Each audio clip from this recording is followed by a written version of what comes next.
आपको बताया है कि आज इस सेशन में हम लोग बीपीएससी टीआरई 3.0 यानी कि बीपीएससी टीचर 3.0 री एग्ज़ाम 2024 के लिए बिहार ज्योग्राफी के जितने भी प्रश्न बीपीएससी के द्वारा 1992 से लेकर के अब तक जो बीपीएससी टीआरई 3.0 हुआ था 2024 में, वहाँ तक जितने भी बिहार ज्योग्राफी के प्रश्न पूछे गए हैं उन सभी प्रश्नों को हम लोग एक ही सेशन में डिस्कस कर लेंगे। देखिए फ्रेंड्स, इस सेशन को बनाने में 2 से 3 घंटे का मेरा महत्वपूर्ण समय लगा हुआ है। सो फ्रेंड्स, प्लीज़ सेशन को लाइक ज़रूर करें, आपका एक लाइक हमें काफ़ी मोटिवेट करता है। चलिए शुरू करते हैं फ्रेंड्स। एक बार सभी लोग जल्दी से सेशन को लाइक कर दीजिए। आज के सेशन का पहला प्रश्न देखेंगे कि बिहार के किस जिले में गेहूं का उत्पादन सर्वाधिक होता है। देखिए ये प्रश्न जो है बीपीएससी टीआरई 3.0 जो मार्च में पेपर लिया गया था, जो कैंसिल हो गया 2024 में, उसी में ये प्रश्न पूछा गया था। और यहाँ पर प्रत्येक प्रश्न के नीचे आपको लिखा मिल जाएगा कि यह प्रश्न जो है बीपीएससी के द्वारा कब पूछा गया है। चलिए सभी लोग आंसर कमेंट करिए कि बिहार के किस जिले में गेहूं का उत्पादन सर्वाधिक होता है। आंसर सबको कमेंट करना है। चलिए बताइएगा। तो देखिए फ्रेंड्स, बिहार के किस जिले में गेहूं का उत्पादन सर्वाधिक होता है? तो गेहूं और चावल, याद रखिएगा, गेहूं और चावल के उत्पादन में रोहतास जो है फ्रेंड्स ये अग्रणी है। रोहतास यहाँ पर राइट आंसर इसका हो जाएगा। चलिए उसी प्रकार से देखिएगा, दूसरा प्रश्न है, ये भी बीपीएससी टीआरई 3.0 2024 में ही प्रश्न पूछा गया है कि बिहार के किस जिले में चीनी का उत्पादन सर्वाधिक होता है। तो देखिए गन्ना का उत्पादन जो होता है बिहार में सबसे ज़्यादा, ये किस जिला में होता है? तो गन्ना का उत्पादन जो शुगर केन है उसका उत्पादन जो होता है यह आपका पश्चिम चंपारण में होता है। तो चीनी का उत्पादन सर्वाधिक कहाँ पर होगा? पश्चिम चंपारण जिला में होगा। ठीक है ना। पश्चिम चंपारण में वाल्मीकि टाइगर रिजर्व है, वाल्मीकि नेशनल पार्क है जो बिहार का एकमात्र नेशनल पार्क है। ठीक है। चलिए नेक्स्ट क्वेश्चन कर लेंगे कि बिहार के किस जिले में धान का उत्पादन, ये धान है, धान का उत्पादन यानी कि चावल का उत्पादन की बात किया जा रहा है। अभी मैंने आपको बताया था कि बिहार में चावल का उत्पादन सर्वाधिक किस जिला में होता है। चलिए फटाफट बताइए इसका आंसर कि बिहार के किस जिले में धान का उत्पादन सर्वाधिक होता है। ये सारे के सारे प्रश्न आप देख सकते हैं बीपीएससी टीआरई 3.0 2024 में यह प्रश्न पूछा गया है बिहार का ज्योग्राफी से संबंधित। तो फ्रेंड्स ये भी रोहतास में होता है। ठीक है ना। कहाँ पर? रोहतास में होता है। चलिए उसके बाद देखिएगा अगला प्रश्न है, थोड़ा सा मैं जूम करता हूं ताकि और आपको स्पष्ट दिखाई दे। देखिए ऑप्शन डी और ऑप्शन ई तो आपको ऑलरेडी पता है। 3 ऑप्शन आपको दिख रहे हैं कि बिहार सौर ऊर्जा सिंचाई योजना निम्नलिखित में से किस वर्ष आरंभ की गई थी। बिहार सौर ऊर्जा सिंचाई योजना जो है निम्नलिखित में से किस वर्ष आरंभ की गई थी। तो देखिए फ्रेंड्स, ये शुरू किया गया था 2008 में। 2008 में इसको शुरू किया गया था किस नाम से? तो बिहार सौर क्रांति सिंचाई योजना के नाम से। ठीक है ना। 2008 इसका बिल्कुल करेक्ट आंसर होगा। देखिए बीपीएससी टीआरई 3.0 2024 के ये सारे के सारे प्रश्न हैं। चलिए फ्रेंड्स अगला प्रश्न कर लेंगे। देखिए नेक्स्ट क्वेश्चन है कि बिहार में बरौनी रिफाइनरी किसके सहयोग से बनाया गया था। बिहार में बरौनी रिफाइनरी किसके सहयोग से बनाया गया था। और इसी प्रकार से मैंने आपको बिहार हिस्ट्री कवर कराया हुआ है, मॉडर्न हिस्ट्री का 4 घंटे का महामैराथन सेशन भी कवर कराया हुआ है। ठीक है। साइंस में मैंने आपको फिजिक्स केमिस्ट्री बायो करा दिया है। एनसीईआरटी एससीईआरटी क्लास 9 10th मैंने आपको हिस्ट्री कवर करा दिया है बीपीएससी टीआरई 3.0 री एग्जाम 2024 के लिए। ढेर सारे वीडियोस हमने कवर कराए हुए हैं फ्रेंड्स। अगर आपने नहीं देखा है तो देखिएगा, लिंक आपको डिस्क्रिप्शन बॉक्स में मिल जाएगा, या फिर चैनल पर चले जाइए, मैंने प्लेलिस्ट भी बना दिया है इनका। चलिए बताइएगा। देखिए बिहार में बरौनी रिफाइनरी किसके सहयोग से बनाया गया था। बरौनी तेल शोधक कारखाना जो है ये किस जिला में पड़ता है? बेगूसराय में पड़ता है। जिला का नाम याद रखिएगा। 1964 में 1964 में इसको स्थापित किया गया था। और इसको किसके सहयोग से स्थापित किया गया था? तो फ्रेंड्स ये आपके सोवियत संघ, वर्तमान में अगर बात करें तो रूस के सहयोग से। ठीक है ना। तो यहाँ पर देखिए सोवियत रूस दिया गया है, ऑप्शन सी यहाँ पर राइट आंसर इसका हो जाएगा। उसके बाद देखिएगा कि निम्नलिखित में से कौन सा जोड़ा जो है बिहार के दक्षिण गंगा क्षेत्र से मेल नहीं खाता है। अब ये प्रश्न आप देखिए बीपीएससी 11-12 टीचर एग्जाम में पूछा गया प्रश्न है 2023 में। ठीक है। बीपीएससी टीआरई 1.0 में यह प्रश्न पूछा गया है कि निम्नलिखित में से कौन सा जोड़ा बिहार के दक्षिण गंगा क्षेत्र से मेल नहीं खाता है। दक्षिण गंगा क्षेत्र से बताइए। तो देखिए बिहार में गंगा का मैदान उत्तर में नेपाल से लेकर के दक्षिण में छोटा नागपुर पठार तक फैला है। यह बिहार के कुल भौगोलिक क्षेत्र का लगभग आधा हिस्सा है। पटना, मुंगेर, गया, अरवल जिले बिहार के दक्षिण गंगा क्षेत्र में आते हैं, जबकि वैशाली जो है यहाँ पर आप देख सकते हैं पटना वैशाली, ठीक है ना, यह आपका आता है उत्तरी गंगा क्षेत्र में। तो यहाँ पर दक्षिण गंगा क्षेत्र में मेल नहीं खाता है, तो ऑप्शन सी यहाँ पर राइट आंसर इसका हो जाएगा। चलिए फ्रेंड्स, नेक्स्ट क्वेश्चन है कि बिहार के निम्नलिखित में से किस जिले में सोना पाया जाता है। 2023 में ही यह प्रश्न पूछा गया है 69th बीपीएससी में, आप देख सकते हैं बिहार के निम्नलिखित में से किस जिले में सोना पाया जाता है। बताइए इसका करेक्ट आंसर क्या होगा। तो सोना आपको पता है जमुई में पाया जाता है, ठीक है ना, जमुई यहाँ पर राइट आंसर हो जाएगा। और जमुई में ही बिहार के नागी नकटी पक्षी अभ्यारण्य है, नागी नकटी पक्षी अभ्यारण्य है जमुई में, इसे याद रखिएगा, ठीक है ना। चलिए नेक्स्ट क्वेश्चन कर लेंगे। अगला प्रश्न है कि त्रिवेणी नहर का निर्माण निम्नलिखित में से किस नदी पर किया गया है। त्रिवेणी नहर का निर्माण निम्नलिखित में से किस नदी पर किया गया है। देख सकते हैं 2023 का प्रश्न है।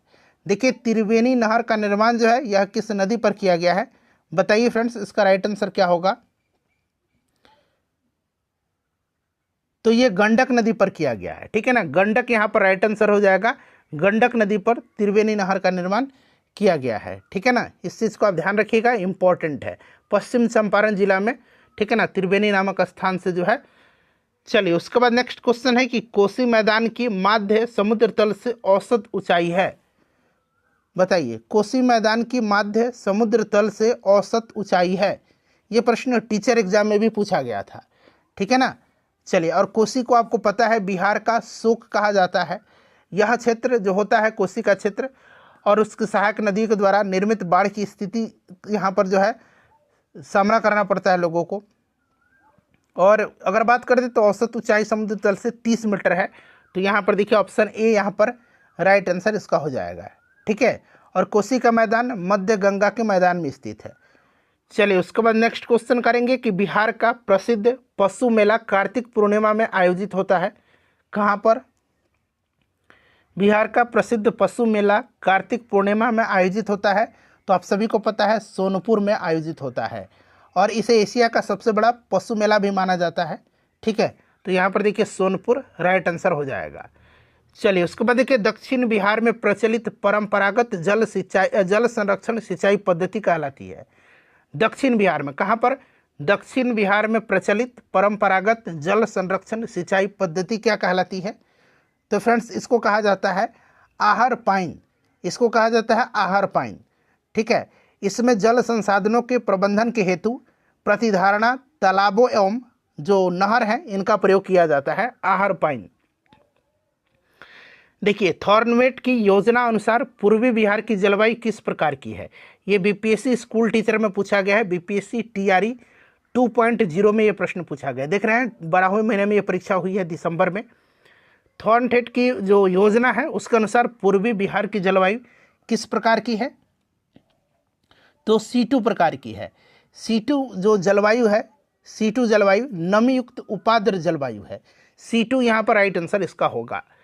चलिए फ्रेंड्स उसके बाद देखिए मोटा अनाज को चमत्कारिक अनाज और भविष्य की फसल कहा जाता है क्यों। ये भी देखिए बीपीएससी टीआरई 2.0 में ये प्रश्न पूछा गया है, टीआरई 2.0 में ये प्रश्न पूछा गया है। बताइए मोटा अनाज को चमत्कारिक अनाज और भविष्य की फसल कहा जाता है क्यों। राइट आंसर इसका क्या होगा। तो सूखी सहिष्णु फसल, बीपीएससी ने इसका आंसर दिया हुआ है, ठीक है। मोटे अनाज को चमत्कारिक अनाज और भविष्य का अनाज कहा जाता है क्योंकि ये पोषक तत्वों से युक्त होते हैं और इसमें सूखा, सहिष्णु, प्रकाश, असंवेदनशीलता और जलवायु परिवर्तन के प्रति अनुकूलता पाई जाती है, इसीलिए, ठीक है ना। चलिए उसके बाद नेक्स्ट क्वेश्चन है कि निम्न में से किस स्थान पर कोसी नदी गंगा नदी से मिलती है। कोसी नदी गंगा नदी से मिलती है। तो देखिए कोसी नदी जो है ये बिहार राज्य के कटिहार जिले के कुर्सेला में गंगा नदी से मिलती है और इसे सप्तकोशी के नाम से भी जाना जाता है। इस चीज़ को भी याद रखिएगा, कुर्सेला कटिहार में, ठीक है ना। चलिए उसके बाद देखिएगा कि विक्रमशिला गांगेय डॉल्फिन अभयारण्य बिहार के किस जिले में स्थित है। विक्रमशिला गांगेय डॉल्फिन अभयारण्य बिहार के किस जिले में स्थित है। चलिए बताएंगे इसका राइट आंसर क्या होगा। सभी लोग आंसर कमेंट करते चलिए। विक्रमशिला गांगेय डॉल्फिन अभयारण्य बिहार के भागलपुर में है। कहाँ पर है, भागलपुर में है। ऑप्शन नंबर यहाँ पर ए राइट आंसर इसका हो जाएगा। उसके बाद देखिए बिहार की भूमि निम्नलिखित में से किस नदी प्रणाली से अपवाहित है। बिहार की भूमि निम्नलिखित में से किस नदी प्रणाली से अपवाहित है, बताइए। तो देखिए बिहार की भूमि गंगा नदी प्रणाली से अपवाहित है। गंगा नदी बिहार की भूमि को दो भागों में विभाजित करती है, उत्तरी बिहार और दक्षिणी बिहार। बिहार की अन्य प्रमुख नदी गंगा नदी में आकर के मिल जाती हैं और यह नदी बिहार के मध्य भाग में पश्चिम से पूर्व की ओर प्रवाहित होती हैं। चलिए, तो राइट आंसर यहाँ पर गंगा करेक्ट आंसर इसका हो जाएगा। चलिए, उसके बाद देखिएगा कि बिहार में बल सुंदरी, ताल, करैल और बलथर पद निम्नलिखित में से किसके लिए प्रयुक्त होते हैं। तो देखिए ये जो बाल सुंदरी है, ताल है, करैल है, बलथर है, ये बिहार में एक प्रकार की क्या है, ये मिट्टियां हैं। बिहार में ये मिट्टी हैं, इस चीज़ को आप याद रखिएगा, काफ़ी इंपॉर्टेंट है। ठीक है, तो यहाँ पर देखिए मिट्टी राइट आंसर होगा इसका। चलिए, उसके बाद देखिए कहलगांव, कांटी, बाढ़ एवं नवीनगर निम्नलिखित में से किसके केंद्र हैं। कहलगांव, कांटी, बाढ़ एवं नवीनगर निम्नलिखित में से किसके केंद्र हैं। तो आप सभी को पता है कहलगांव जो है भागलपुर में पड़ता है, कांटी मुजफ्फरपुर में, बाढ़ पटना में, नवीनगर औरंगाबाद में। यहाँ पर जो है ताप विद्युत शक्ति केंद्र हैं। ठीक है ना, ताप विद्युत शक्ति केंद्र हैं यहाँ पर, आप सभी को पता है। ठीक है, चलिए उसके बाद नेक्स्ट क्वेश्चन है हमारा कि बिहार के निम्नलिखित में से कौन जो है वस्त्र उद्योग का केंद्र है। वस्त्र उद्योग का केंद्र यहाँ पर पूछा जा रहा है, बताइए। अच्छा, सिल्क वस्त्र उद्योग पूछता तब भागलपुर आप लगा सकते थे, क्योंकि भागलपुर को बिहार का सिल्क सिटी कहा जाता है, लेकिन केवल यहाँ पर वस्त्र उद्योग पूछ रहा है। तो बिहार में वस्त्र उद्योग के प्रमुख केंद्र भागलपुर में भी है और गया में भी है। ठीक है ना, गया जिला स्थित मानपुर क्षेत्र सूती वस्त्र उद्योग का भी एक प्रमुख केंद्र है।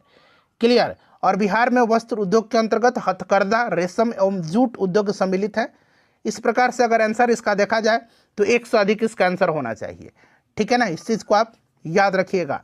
चलिए, उसके बाद नेक्स्ट क्वेश्चन है हमारा कि बिहार के निम्न हिस्सों में से कौन सा हिस्सा भूतात्विक दृष्टि से अपेक्षाकृत पुराना है। बिहार के निम्नलिखित हिस्सों में से कौन सा हिस्सा भूतात्विक दृष्टि से अपेक्षाकृत पुराना है। तो देखिए यहाँ पर अगर हम बात करते हैं तो राइट आंसर खड़गपुर की पहाड़ियाँ होगा। खड़गपुर की पहाड़ियाँ धारवाड़ क्रम की है, याद रखिएगा, खड़गपुर की पहाड़ियाँ धारवाड़ क्रम की है, जबकि रोहतास का जो पठार है ये विंध्यन क्रम का है। ठीक है ना, रोहतास का पठार विंध्यन क्रम का है। और यहाँ पर देखिए उत्तर पश्चिम पहाड़ियाँ ये शिवालिक हिमालय का भाग है, जो कि तृतीय क्रम की है। और उत्तर गंगा मैदान जो है ये आपका सबसे नवीनतम है।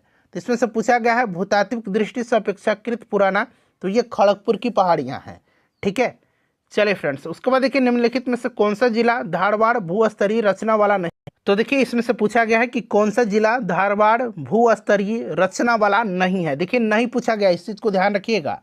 तो देखिए फ्रेंड्स, इसमें से आपका अगर हम बात करें तो बिहार में धारवाड़ भूस्तरीय रचना वाले जिले दक्षिण पूर्व बिहार में आते हैं, जबकि रोहतास दक्षिण पश्चिम बिहार का भाग है, इसीलिए यहाँ पर इसका आंसर रोहतास होगा। रोहतास क्षेत्र में विंध्यन क्रम की चट्टानें पाई जाती हैं। ठीक है ना, अभी मैंने बताया था कि रोहतास का पठार जो है ये विंध्य क्रम की है। ठीक है, और इस क्षेत्र में विंध्यम क्रम की चट्टानें पाई जाती है। बिहार में विंध्यम क्रम की चट्टान कैमूर और सोन नदी घाटी रोहतास में पाई जाती हैं, इसलिए इसका आंसर ऑप्शन नंबर बी होगा। चलिए फ्रेंड्स, उसके बाद देखिएगा कि बिहार के निम्नलिखित जिलों में से किस जिलों में ही पिडमेंट स्वैम्प मिट्टी पाई जाती है। तो बताइए बिहार के किस जिले में पिडमेंट स्वैम्प मिट्टी पाई जाती है। बताइए, पिडमेंट स्वैम्प मिट्टी यानी कि पिडमेंट दलदली मिट्टी जो आपके पश्चिम चंपारण जिले के पश्चिमोत्तर भाग में पाई जाती है, और एक तराई मिट्टी है। बिहार में 3 प्रकार की मिट्टी है, पिडमेंट, एक स्वैम्प मिट्टी, दलदली मिट्टी, तराई मिट्टी और गंगे जलोढ़ मिट्टी। ठीक है ना, तो ये आपका पिडमेंट स्वैम्प मिट्टी जो है ये आपके पश्चिम चंपारण में पाई जाती है, इस चीज़ को आप ध्यान रखिएगा। तराई मिट्टी जो नेपाल की सीमा के साथ उत्तरी भाग में पाई जाती हैं, और गंगे जलोढ़ मिट्टी बिहार का मैदान गंगेटिक जलोढ़ दोनों नए और साथ ही पुराने से आच्छादित है। ठीक है, खादर और बांगर से। देखिए ब्रह्मयोनी हिल्स जो है यह बिहार के किस जिला में है। तो मैंने कई बार आपको बताया था कि ब्रह्मयोनी हिल्स जो है ये बिहार में कहाँ पर है, तो ब्रह्मयोनी गया में है। ठीक है ना, प्रेतशिला, रामशिला, ये सारे हिल्स गया में हैं, तो यहाँ पर देखिए गया राइट आंसर हो जाएगा। डुंगेश्वरी भी गया में है। ठीक है, चलिए उसके बाद नेक्स्ट क्वेश्चन हमारा कि निम्नलिखित में से कौन सी नदी फतुहा के पास गंगा में मिलती है। निम्नलिखित में से कौन सी नदी जो है ये फतुहा के पास गंगा में मिलती है। तो फ्रेंड्स यह नदी जो है कौन सी नदी है, तो यह पुनपुन नदी है। पुनपुन नदी छोटा नागपुर पठार पलामू झारखंड से निकल करके बिहार के औरंगाबाद जिले में प्रवेश करती है और पटना जिले के फतुहा के समीप गंगा में मिल जाती है। ठीक है ना, तो यहाँ पर देखिए पुनपुन राइट आंसर इसका होगा। उसके बाद देखिए निम्नलिखित में से बिहार का कौन सा भू आकृतिक खंड झारखंड के साथ अपनी सीमा साझा नहीं करता है, बताइए। निम्नलिखित में से बिहार का कौन सा भू आकृतिक खंड झारखंड के साथ अपनी सीमा साझा नहीं करता है, तो देखिए बिहार का मिथिला का मैदान जो है यह भू आकृतिक खंड झारखंड के साथ अपनी सीमा साझा नहीं करता है, मिथिला मैदान। बाकी गंगा सोन विभाजन, अंग मैदान और मगध मैदान ये झारखंड के साथ अपनी सीमा साझा करते हैं। ठीक है ना, ये वाला मिथिला मैदान नहीं करता है। नेक्स्ट क्वेश्चन है कि गंगा नदी की दियारा भूमि का नामकरण निम्नलिखित में से किससे संबद्ध है। निम्नलिखित में से देखिए गंगा नदी की दियारा भूमि का नामकरण किससे संबद्ध है, तो फ्रेंड्स ये आपका दिया से संबद्ध है। ठीक है ना, दिया, और दियारा भूमि का वह टुकड़ा है जो दशकों से रेत के जमाव के परिणाम स्वरूप गंगा नदी के बीच में बना हुआ है। दियारा शब्द दिया से लिया गया है जिसका अर्थ है मिट्टी की दीपिका, तो यहाँ पर दिया राइट आंसर होगा इसका। चलिए उसके बाद देखिए निम्नलिखित में से कौन सी वस्तु बिहार के भौगोलिक संकेतक यानी कि जीआई टैग के रूप में पंजीकृत नहीं है। तो बिहार में अगर हम बात करते हैं जीआई टैग में, तो बिहार में आपको पता है क्या क्या है, बताइए। कतरनी चावल है, यहाँ पर कटनी चावल है, कतरनी चावल। ठीक है ना, कतरनी चावल भी याद रखिएगा। जर्दालू आम भी है, मुगा रेशम भी है, मगही पान है, सिलाव खाजा है, शाही लीची है, मिथिला मखाना है, मिर्चा चावल है जो अभी रिसेंटली पश्चिम चंपारण के मिर्चा चावल को दिया गया है, ये सब हैं। ठीक है ना, याद रखिएगा। तो यहाँ पर देखिए एक से अधिक नहीं पूछा गया क्योंकि ये सारे के सारे हैं, इसीलिए इनमें से कोई नहीं यहाँ पर राइट आंसर होगा, इनमें से कोई नहीं। ठीक है ना, चलिए उसके बाद देखिएगा कि बिहार में गंगा नदी में मिलने वाली सोन नदी का उद्गम स्थल है। ये प्रश्न अभी इस बार भी पूछा गया है 1 to 5 टीचर एग्जाम में कि सोन नदी का उद्गम स्थल कहाँ पर है। ठीक है ना, और ऑप्शन में आपको अमरकंटक की पहाड़ी दिया गया था। देखिए सोन नदी छत्तीसगढ़ में अमरकंटक पहाड़ी के समीप से निकलती है और यह बिहार के पटना के समीप गंगा नदी में मिल जाती है। ठीक है ना, इस चीज़ को आप याद रखिएगा। तो अमरकंटक यहाँ पर राइट आंसर होगा। देखिए बिहार के निम्न प्रशासनिक विभागीय जोड़ों में से किस जोड़े से गंगा नदी नहीं बहती है। प्रशासनिक विभागीय जोड़े पूछा गया है। देखिए अगर हम बात करते हैं तो गंगा नदी अपने यात्रा के क्रम में बक्सर, भोजपुर, सारण, पटना, वैशाली, समस्तीपुर, बेगूसराय, खगड़िया, मुंगेर, भागलपुर, कटिहार इन सब जिलों से होकर के बहती है। और आप देखेंगे तो कोसी और मगध का जो क्षेत्र है ना, वहाँ से ये नहीं बहती है, कोसी और मगध क्षेत्र से। ठीक है ना, इस चीज़ को आप याद रखिएगा। चलिए उसके बाद नेक्स्ट क्वेश्चन हमारा कि बिहार राज्य में गंगा के किनारे स्थित झीलों की संख्या कितनी है। तो बिहार राज्य में गंगा के किनारे स्थित जो जिले हैं ये कितने हैं, यानी कि बिहार राज्य में कितने जिले गंगा नदी के तट पर अवस्थित हैं। तो याद रखिएगा ये 12 जिले हैं, उंगली पर काउंट करिए 12।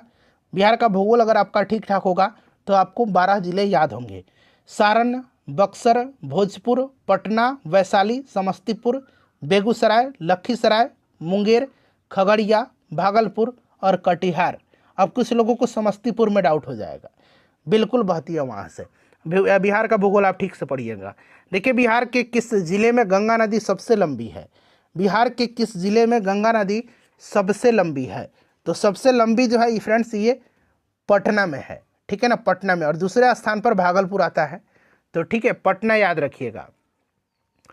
देखिए बिहार में प्रवाहित होने वाली निम्न नदियों में से उत्तर की ओर प्रवाहित होने वाली कौन सी नदी है, उत्तर की ओर। ठीक है ना, यानी कि उत्तर की ओर प्रवाहित हो रही है। तो इसमें से अगर हम बात करें जो विकल्प में आप देख रहे हैं बागमती, कमला, कोसी, गंडक, इन नदियों की बात करते हैं तो ये नदियाँ उद्गम स्थल से दक्षिण दिशा की ओर प्रवाहित होती है। ठीक है ना, और ये सहायक या उपसहायक नदी के रूप में अंततः गंगा में आकर के मिल जाती हैं। सोन, पुनपुन आदि नदियाँ उद्गम स्थल से उत्तर की ओर प्रवाहित होती है। सोन, पुनपुन, तो अगर सोन, पुनपुन तो ऑप्शन में है ही नहीं, तो उपरोक्त में से कोई नहीं यहाँ राइट आंसर हो जाएगा, क्योंकि ये नदियाँ जो हैं यह उद्गम स्थल से दक्षिण की ओर प्रवाहित होती है। चलिए उसके बाद नेक्स्ट क्वेश्चन है कि बिहार का शोक किस नदी को कहा जाता है। बिहार का शोक जो है ये किस नदी को कहा जाता है। बिहार का शोक कहा जाता है कोसी नदी को। ठीक है ना, कोसी नदी को कहा जाता है, इस चीज़ को आप याद रखिएगा। कोसी नदी राइट आंसर हो जाएगा। उसके बाद देखिएगा कोपेन की जलवायु वर्गीकरण के अनुसार कोपेन की जलवायु वर्गीकरण के अनुसार उत्तर बिहार की जलवायु किससे प्रदर्शित की जा सकती है? उत्तर बिहार की जलवायु पूछा गया है, ठीक है ना। उत्तर बिहार की जलवायु, कोपेन की जलवायु वर्गीकरण के अनुसार उत्तर बिहार की जलवायु को CWG से प्रदर्शित किया जा सकता है। CWG याद रखिएगा, ठीक है ना। चलिए फ्रेंड्स, अगला प्रश्न है कि बिहार के किस कृषि जलवायु क्षेत्र में सबसे अधिक जिले हैं? बिहार के किस कृषि जलवायु क्षेत्र में सबसे अधिक जिले हैं? बताएंगे इसका राइट आंसर क्या होगा। तो देखिए, बिहार कृषि जलवायु क्षेत्र 4 में आता है। बिहार जो है कृषि जलवायु क्षेत्र 4 में आता है। मध्य गंगा का मैदानी क्षेत्र कहा जाता है इसको। और यहाँ पर अगर हम बात करते हैं तो आपको याद होगा कि बिहार की किस कृषि जलवायु क्षेत्र में सबसे अधिक जिले हैं। तो फ्रेंड्स, ये आपके उत्तर पश्चिम जलवायु क्षेत्र है, ठीक है ना। उत्तर पश्चिम जलवायु क्षेत्र है। उत्तर पश्चिम जोन में कुल 12 जिले शामिल हैं, ठीक है ना। तो उत्तर पश्चिम यहाँ पर राइट आंसर इसका हो जाएगा। चलिए, उसके बाद नेक्स्ट क्वेश्चन कर लेंगे हम लोग। नेक्स्ट क्वेश्चन हम लोग कर लेंगे। अगला प्रश्न हमारा कि मुजफ्फरपुर, दरभंगा तथा चंपारण जिला में कौन सी मिट्टी अधिकांशतः पाई जाती है? मुजफ्फरपुर, दरभंगा तथा चंपारण जिलों में कौन सी मिट्टी अधिकांशतः पाई जाती है? तो फ्रेंड्स, ये कौन सी मिट्टी है? तो ये नवीन जलोढ़ मिट्टी पाई जाती है, ठीक है ना। गंडक, बूढ़ी गंडक, बागमती आदि नदियों के द्वारा प्रत्येक वर्ष बाढ़ के पानी में लाए गए जो मलबा और गाद के निक्षेपण से नवीन जलोढ़ मिट्टी जो है, इसको खादर कहा जाता है, इसका निर्माण होता है, ठीक है ना। और यह मिट्टी धान, गेहूं, पटसन, गन्ना जैसे फसलों के उत्पादन के लिए काफ़ी सहायक होती है। चलिए, उसके बाद नेक्स्ट क्वेश्चन हमारा कि बिहार का सर्वाधिक जूट उत्पादक जिला कौन सा है? बिहार का सर्वाधिक जूट उत्पादक जिला कौन सा है, बताइए। तो सबसे ज़्यादा जूट का उत्पादन पूर्णिया में होता है, ठीक है। चलिए, उसके बाद देखिएगा, कैमूर पठार किसके लिए प्रसिद्ध है? कैमूर पठार जो है यह किसके लिए प्रसिद्ध है? तो कैमूर का पठार जो है यह प्रसिद्ध किसके लिए है, बताइए। तो फ्रेंड्स, यह चूना पत्थर के लिए फेमस है। चूना पत्थर राइट आंसर इसका हो जाएगा। चलिए, निम्नलिखित झीलों में से कौन सी बिहार में स्थित है? कौन सी झील इसमें से बिहार में है? तो देखिए, इसमें से बताइए कौन सी झील है। तो यहाँ पर आप देखेंगे तो अनुपम झील बिहार में स्थित है। अनुपम झील जो है ये बिहार में है और यह झील कैमूर वन्यजीव अभयारण्य की सीमा में स्थित है, ठीक है। तो यहाँ पर देखिए अनुपम झील है, याद रखिएगा, ठीक है। कांवर झील बेगूसराय में पड़ता है, इसे भी आप याद रखिएगा, कांवर झील, ठीक है। चलिए फ्रेंड्स, सांबर झील जो है ये राजस्थान में है, ठीक है। सुखना चंडीगढ़ में है और कामा झील जो है ये हरियाणा में है। चलिए, उसके बाद देखिए, बिहार राज्य के कुल भौगोलिक क्षेत्र की तुलना में समस्त वन्य क्षेत्र का प्रतिशत कितना है? बताइए फ्रेंड्स, इसका राइट आंसर क्या हो जाएगा? इंपॉर्टेंट क्वेश्चन है। बिहार के कुल भौगोलिक क्षेत्र की तुलना में समस्त वन क्षेत्र का प्रतिशत कितना है? तो जो आपका फॉरेस्ट रिपोर्ट था 2021 वाला, उसका अनुसार बिहार के कुल भौगोलिक क्षेत्र का वन क्षेत्र जो है ये 7.84% है, जो ऑप्शन में नहीं दिया गया है। ऑप्शन ई राइट आंसर हो जाएगा, उपरोक्त में से कोई नहीं। अच्छा, बिहार राज्य का कुल भौगोलिक क्षेत्रफल कितना है? तो 94,163 वर्ग किलोमीटर है। इसे भी आप जरूर याद रखिएगा। चलिए, उसके बाद देखिएगा कि निम्नलिखित में से कौन सा जिला सबसे अधिक घने पतझड़ वाले वन क्षेत्र से घिरा है? निम्नलिखित में से कौन सा जिला देखिए सबसे अधिक घने पतझड़ वाले वन क्षेत्र से घिरा है? तो यह जिला कौन सा है? तो यह आपका जो फॉरेस्ट रिपोर्ट है 2021 वाला, उसका अनुसार पश्चिम चंपारण है। पश्चिम चंपारण यहाँ पर राइट आंसर इसका हो जाएगा। पश्चिम चंपारण करेक्ट आंसर हो जाएगा। उसके बाद देखिए, निम्नलिखित में से कौन सा शहर बिहार के सबसे पूर्वी भाग में स्थित है? सबसे पूर्वी भाग में कौन सा स्थित है? बिहार के सबसे पूर्वी भाग में जो स्थित जो शहर है वो कौन सा है? तो फ्रेंड्स, यह कटिहार है। कटिहार के दक्षिण पश्चिम में भागलपुर और दक्षिण पूर्व में पूर्णिया स्थित है, ठीक है ना। तो यहाँ पर देखिएगा कटिहार राइट आंसर इसका होगा। उसके बाद देखिए, बिहार राज्य का कुल भौगोलिक क्षेत्रफल कितना है? अभी मैंने आपको बताया था कि बिहार का कुल भौगोलिक क्षेत्रफल कितना है। फटाफट कमेंट कर दीजिए इसका आंसर, बताइए बिहार का कुल भौगोलिक क्षेत्रफल। तो 94,163 वर्ग किलोमीटर है, ठीक है ना। चलिए, उसके बाद देखिएगा कि बिहार का तराई प्रदेश विस्तृत है। बिहार का तराई प्रदेश विस्तृत है, बताइए। तो मैंने बताया था आपको कि तराई प्रदेश जो है ये भारत नेपाल सीमा के समानांतर विस्तृत है। भारत नेपाल सीमा के समानांतर यह विस्तृत है, ठीक है। चलिए, और नेपाल से जो जिला लगते हैं पश्चिम चंपारण, पूर्वी चंपारण, सीतामढ़ी, मधुबनी, सुपौल, अररिया, किशनगंज, ये आगे आपको मिलेगा। ये नाम आप याद रखिएगा, ठीक है। चलिए, निम्नलिखित में से किस जिले में बिहार के एकमात्र राष्ट्रीय उद्यान स्थित है? तो अभी मैंने आपको बताया था कि यह आपके पश्चिम चंपारण में है, ठीक है ना। पश्चिम चंपारण में वाल्मीकि नेशनल पार्क है, ठीक है, याद रखिएगा। वाल्मीकि टाइगर रिजर्व भी यहीं है। सरियामन झील भी पश्चिम चंपारण में है। उदयपुर वन्य जीव अभयारण्य भी पश्चिम चंपारण जिला में पड़ता है, बिहार में उदयपुर है, राजस्थान वाला मत कनेक्ट करिएगा। चलिए उसके बाद देखिए, निम्नलिखित में से कौन सा वन्य जीव अभयारण्य बिहार के मुंगेर जिला में है। बिहार के मुंगेर जिला में जो है कौन सा वन्य जीव अभयारण्य है। तो मुंगेर जिला में आप सभी को पता है कि भीम बांध वन्य जीव अभयारण्य है। भीम बांध वन्य जीव अभयारण्य है, ठीक है ना, भीम बांध है। गौतम बुद्ध जो है ये कहाँ पर है, तो गया में है। राजगीर जो है ये नालंदा में है, और वाल्मीकि पश्चिम चंपारण में है। चलिए जुलाई 2018 तक, देखिए जुलाई 2018 तक जो है पटना जिला बिहार के कितने जिलों से सीमाबद्ध था। यह प्रश्न पूछा जा सकता है कि पटना जिला कितने जिलों से सीमाबद्ध है, तो इस चीज़ को आप याद रखिएगा।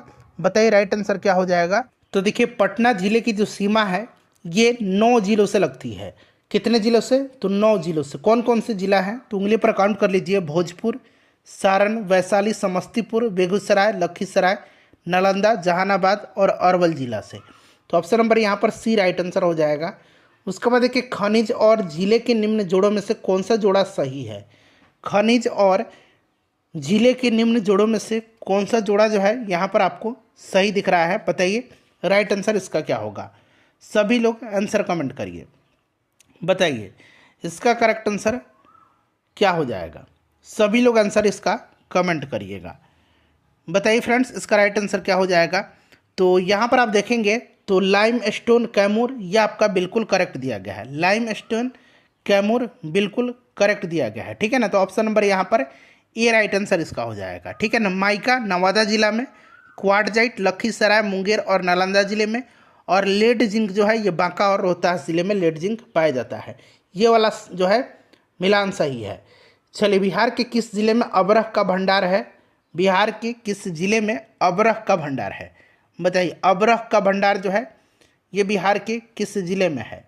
तो फ्रेंड्स देखिए इंडियन मिनरल्स ईयरबुक 2019 के अनुसार बिहार के नवादा जिला में अबरह का भंडार है, नवादा में है। तो यहाँ पर देखिए नवादा तो ऑप्शन में दिया ही नहीं गया है, ठीक है ना। चलिए उसके बाद नेक्स्ट क्वेश्चन है कि उद्योग और स्थान के निम्न जोड़ों में से कौन सा जोड़ा सही नहीं है। सही नहीं पूछा गया है, तो यहाँ पर देखिएगा इसमें से सही जो नहीं है ये आपका देखिए रेल डिब्बा और अभियांत्रिकी भागलपुर, ठीक है ना, ये वाला आपका सही नहीं दिया गया है, ठीक है ना। रेल डिब्बा और अभियांत्रिकी उद्योग मुजफ्फरपुर और मोकामा में स्थित है, ठीक है ना। बाकी देखिए oil refinery Barauni, cement Banjari और फर्टिलाइजर भराही ये सब सही है, ये वाला सही नहीं है। बिहार की सीमा से लगने वाले भारत के राज्यों की संख्या कितनी है। राज्यों की संख्या पूछा रहा है, तो राज्य कौन कौन से हैं बिहार से लगने वाले, तो उत्तर प्रदेश, पश्चिम बंगाल और झारखंड है। 3 राज्य हैं, तो ऑप्शन में 3 होना चाहिए था क्योंकि ये बहुत पहले का प्रश्न है, ठीक है ना। तो 3 यहाँ पर राइट आंसर इसका होगा, ठीक है ना, ध्यान रखिएगा। चलिए उसके बाद नेक्स्ट क्वेश्चन कर लेंगे हम लोग। अगला प्रश्न है हमारा कि निम्नलिखित नदियों में से कौन बिहार में गंगा में मिलती हैं। निम्नलिखित नदियों में से कौन जो है बिहार में गंगा से मिलती है। तो बिहार में गंगा से ये सारी की सारी नदियाँ मिलती हैं। गंडक, सोन, घाघरा, पुनपुन ये सब आकर के गंगा में ही मिलती हैं, ठीक है। तो इस चीज़ को आप याद रखिएगा फ्रेंड्स, इम्पॉर्टेंट है, ठीक है। चलिए उसके बाद नेक्स्ट पुनपुन मैंने बताया था कि फतुआ में आकर के गंगा नदी में मिलती है, ठीक है। सोन पटना के निकट आकर के मिल जाती है।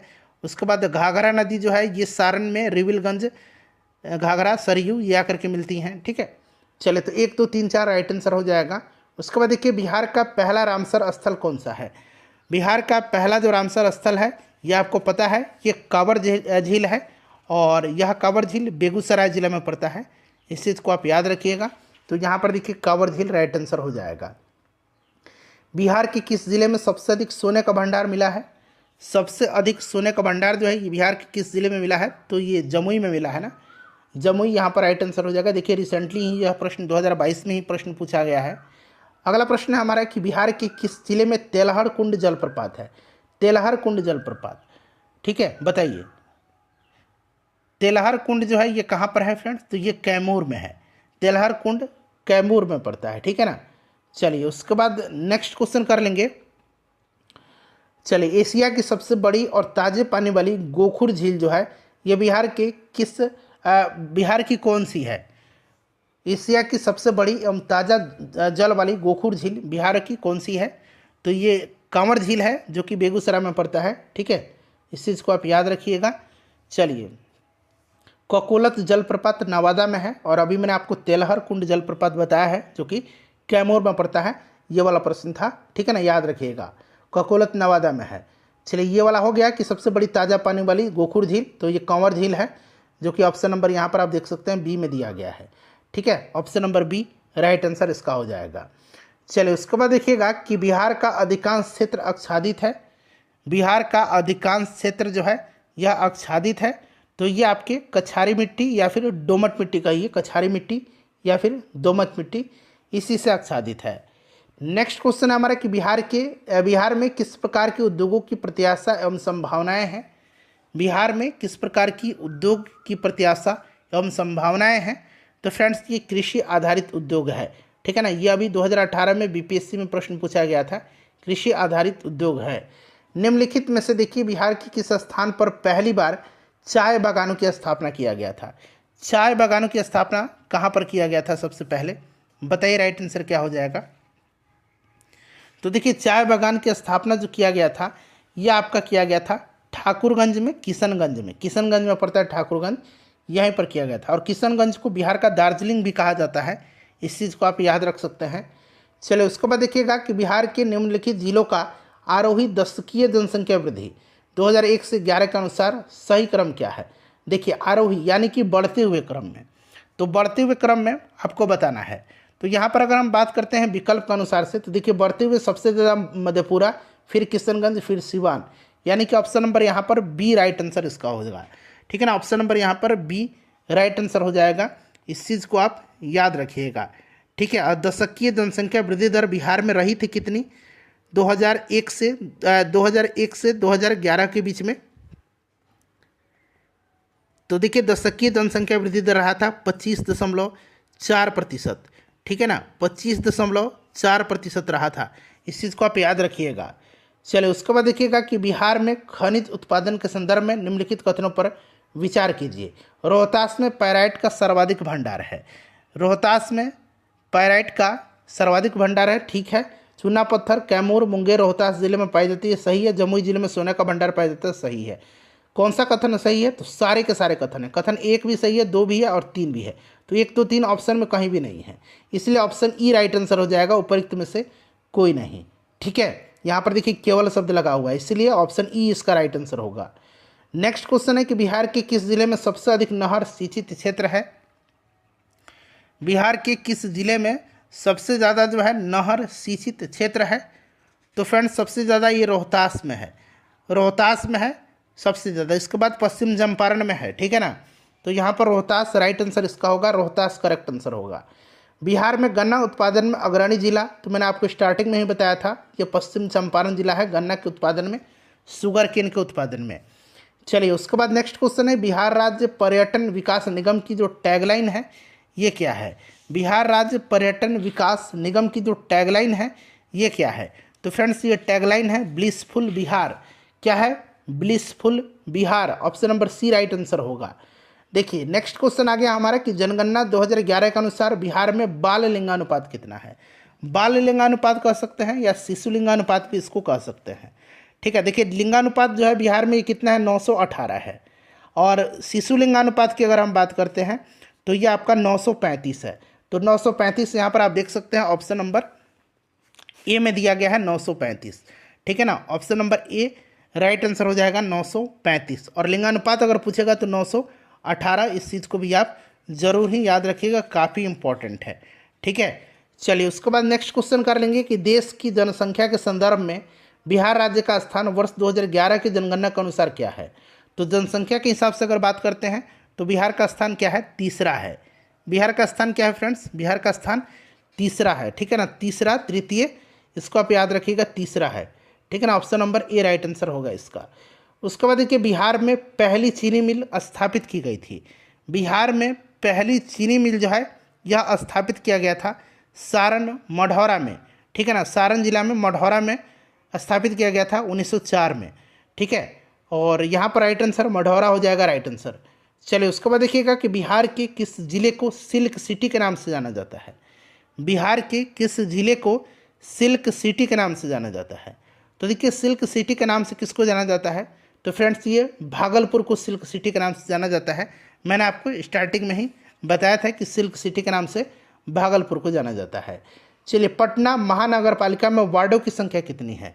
पटना महानगर पालिका में जो है वार्डों की संख्या कितनी है, इस तरह के प्रश्न जो है पूछे जा रहे हैं बीपीएससी में, ठीक है ना। अभी पूछा भी गया था कि पटना में जो है आपके विधानसभा शायद सीट पूछा गया था, ठीक है ना। इस तरह से प्रश्न पूछे जा रहे हैं पटना से संबंधित।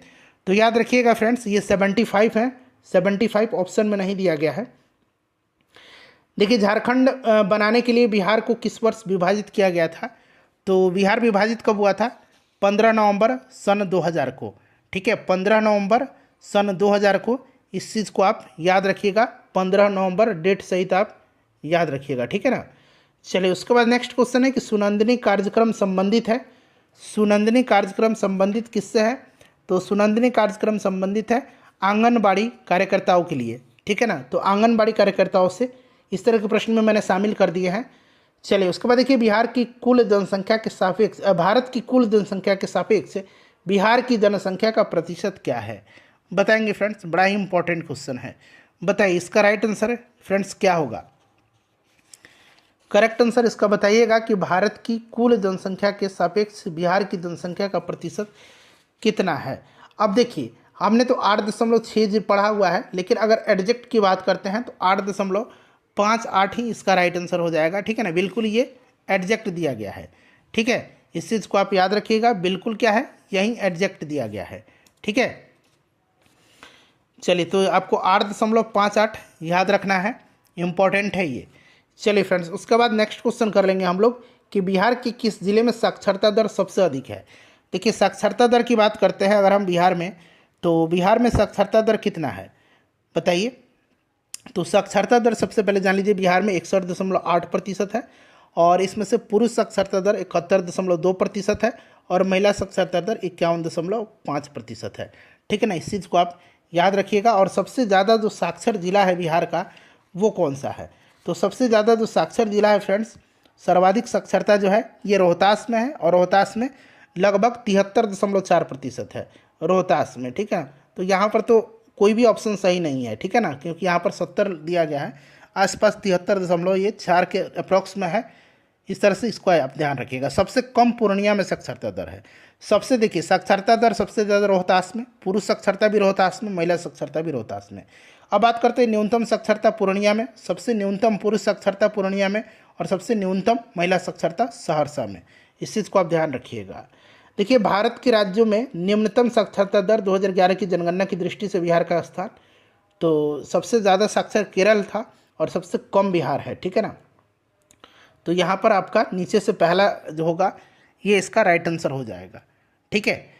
चलिए उसके बाद अगला प्रश्न है हमारा कि बिहार की जनगणना 2011 के अनुसार बिहार में महिला साक्षरता दर कितना है। तो अभी मैंने बताया था 51.5%, जो कि आप देख सकते हैं ऑप्शन नंबर यहाँ पर डी में दिया गया है, ठीक है ना। 51.5% महिला साक्षरता दर है, और पुरुष साक्षरता दर 71.2%, ठीक है। ओवरऑल साक्षरता दर 61.8%। ये सब आप यहाँ पर देखिए दिया भी गया है सब, ठीक है। चलिए उसके बाद देखिएगा 2011 की जनगणना के अनुसार बिहार की किस जिले में सर्वोच्च घनी आबादी यानी कि प्रति वर्ग किलोमीटर दर्ज की गई है, यानी कि आप कह सकते हैं कि जनसंख्या का घनत्व तो पूछा जा रहा है। तो सबसे ज़्यादा जो अगर हम बात करते हैं जन घनत्व वाला, तो ये शिवहर है। शिवहर में कितना घनत्व है, तो इसको याद रखिएगा 1880 है, 1880 सबसे ज़्यादा। और सबसे कम कहाँ पर है, तो कैमूर में है, मात्र 488, ठीक है। ये सब मैं आपको 2011 की जनगणना के अनुसार बता रहा हूँ, ठीक है ना। इस चीज़ को आप याद रखिएगा, काफ़ी इंपॉर्टेंट क्वेश्चन है ये।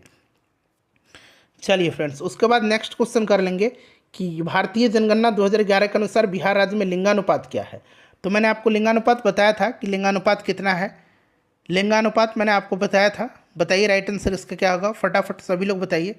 तो लिंगानुपात मैंने आपको बताया था कि कितना है, 918 है, और शिशु लिंगानुपात 935 शायद बताया था ना।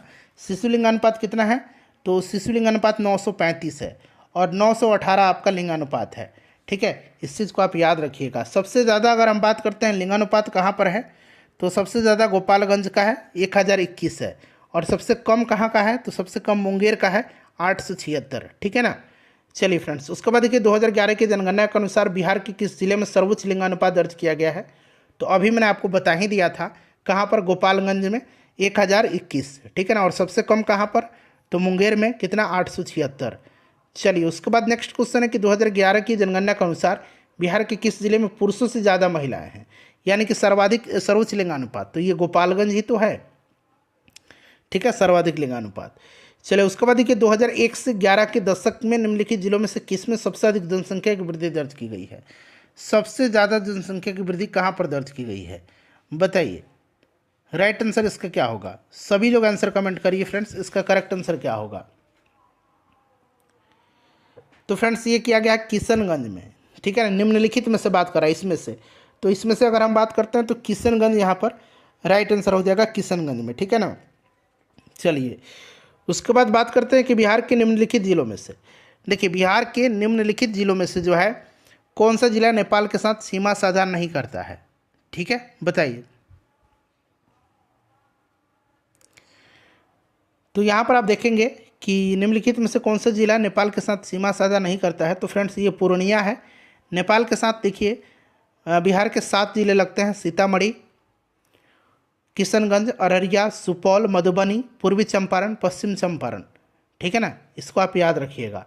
चलिए उसके बाद देखिएगा कि निम्नलिखित में से कौन सा भारत के लिए राज्य में मौजूद एकमात्र यूनेस्को विश्व धरोहर स्थल है, तो नहीं एकमात्र नहीं है, 2 विश्व धरोहर स्थल हैं, ठीक है ना। एक आपका कौन सा हो जाएगा, नालंदा महाविहार हो जाएगा, जिसको 2016 में जो है इसको नालंदा को जो है आपका विश्व धरोहर यूनेस्को के स्थल में सूचित किया गया था, और महाबोधि विहार या महाबोधि मंदिर को 2002 में। तो यहाँ पर देखिए महाबोधि विहार को 2002 में, और नालंदा यहाँ पर देखिए इसको दिया गया था 2016 में, ठीक है। तो राइट आंसर यहाँ पर ऑप्शन नंबर ई हो जाएगा, ठीक है। चलिए उसके बाद देखिएगा कि बाढ़ सुपर थर्मल पावर स्टेशन जो है ये किस राज्य में है, तो बाढ़ जो है ये आपको पता है ना कि ये बिहार में पड़ता है, और बिहार में ये पटना में पड़ेगा, ठीक है ना। तो पटना बिहार राइट आंसर इसका हो जाएगा। देखिए बिहार में ऑपरेशन प्रहार किससे संबंधित है, ऑपरेशन प्रहार जो है ये संबंधित किससे है, तो ऑपरेशन प्रहार जो है ये शराबबंदी से संबंधित है, ठीक है ना, शराबबंदी से संबंधित है ऑपरेशन प्रहार। चलिए उसके बाद नेक्स्ट क्वेश्चन करेंगे कि हाल ही में बिहार में किस स्थान पर उत्तर भारत का पहला बर्ड रिंगिंग स्टेशन खोला गया, क्योंकि ये उत्तर भारत का पहला बर्ड रिंगिंग स्टेशन है इसलिए इम्पोर्टेंट है।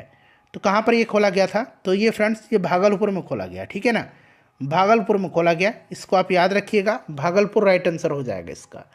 उसके बाद देखिएगा कि किसने बिहार में गिद्ध संरक्षण योजना शुरू की है, निम्न में से किसने बिहार में गिद्ध संरक्षण योजना शुरू की है, तो गिद्ध संरक्षण योजना शुरू किया गया है वाल्मीकि टाइगर रिजर्व में, ठीक है ना, वाल्मीकि टाइगर रिजर्व जो कि कहाँ पर है, पश्चिम चंपारण में है, ठीक है। चलिए कांवर लेक बर्ड सेंचुरी कहाँ पर है, बेगूसराय में है। चलिए उसके बाद देखिए विश्व का सबसे ऊंचा कहा जाने वाला विश्व शांति स्तूप बिहार में कहाँ स्थित है, तो विश्व शांति स्तूप जो है ये बिहार में कहाँ पर स्थित है, बताइए, तो ये राजगीर में है। उसके बाद देखिएगा कि माता सीता की जो है विश्व की सबसे लंबी मूर्ति 251 मीटर का निर्माण बिहार के किस जिले में किया जाएगा, तो ये कहाँ पर किया गया, तो सीतामढ़ी में, ठीक है ना। चलिए उसके बाद देखिएगा कि नौ नालंदा महाविहार जो ये किसके लिए विख्यात है, नौ नालंदा महाविहार जो है ये किसके लिए फेमस है, तो फ्रेंड्स यह फेमस है पाली अनुसंधान के लिए, पाली अनुसंधान के लिए ये फेमस है, नौ नालंदा महाविहार पाली अनुसंधान संस्थान के लिए, ठीक है ना। चलिए उसके बाद देखिएगा कि बिहार के उद्योगों का कमिश्नरी दफ्तर कहाँ पर है, तो बिहार में उद्योगों का जो कमिश्नरी दफ्तर है ये कहाँ पर है, तो कमिश्नरी कार्यालय जो है ये पटना में स्थित है, पटना राइट आंसर हो जाएगा। तो फ्रेंड्स देखिए बिहार से के भूगोल से संबंधित, बिहार ज्योग्राफी से संबंधित जितने भी प्रश्न अब तक पूछे गए थे बीपीएससी टीआरई 3.0 री एग्जाम के लिए, उनको मैंने कवर करा दिया। एक बार सभी लोग सेशन को लाइक कर दीजिए और इसका लिंक एक ग्रुप में फ्रेंड्स प्लीज़ शेयर कर दीजिए।